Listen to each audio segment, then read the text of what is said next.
ভয়াবহ অগ্ন্যুৎপাতের কবলে পড়েছে ইউরোপের দেশ আইসল্যান্ড। স্থানীয় সময় বৃহস্পতিবার ২২ নভেম্বর থেকে দফায় দফায় চলছে আগ্নেয়গিরির বিস্ফোরণ। এক প্রতিবেদনে সংবাদমাধ্যম ইউএসএ টুডে এ তথ্য জানা। প্রতিবেদনে বলা হয়, গেল ৩ বছরে এই নিয়ে দশমবার আইসল্যান্ডের রেকেনহাস উপদ্বীপে ঘটল অগ্ন্যুৎপাতের মতো ঘটনা। অগ্ন্যুৎপাতের কারণে কালো ধোঁয়ায় ছেয়ে গেছে আইসল্যান্ডের আকাশ। এমনকি রাতেও চলছে অগ্নিবর্ষ। বিস্ফোরণের বিস্তার ঘটেছে সর্বোচ্চ ৩ কিলোমিটার পর্যন্ত। যদিও অগ্ন্যুৎপাতটি বিমান চলাচলের জন্য কোনো হুমকি নেই, তবে কর্তৃপক্ষ নিকটবর্তী শহর গ্রিনভিক সহ উপদ্বীপের কিছু অংশ জুড়ে গ্যাসের সতর্কতা জারি করছে।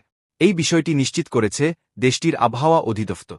পরিস্থিতি সামাল দিতে সতর্কতা অবলম্বন করার পরামর্শ আইসল্যান্ড প্রশাসনে। রাজধানী রেইকিয়াভিকের প্রায় ৫০ কিলোমিটার দক্ষিণ-পশ্চিমে প্রায় ৪,০০০ জনসংখ্যার শহর গ্রিনভিকের কাছে বারবার আগ্নেয়গিরির অগ্ন্যুৎপাতের কারণে অবকাঠামো এবং সম্পত্তির ব্যাপক ক্ষতি হয়েছে। ইতোমধ্যে অনেক বাসিন্দাদের নিরাপত্তা নিশ্চিত করার জন্য সরে যেতে বলা হয়েছে।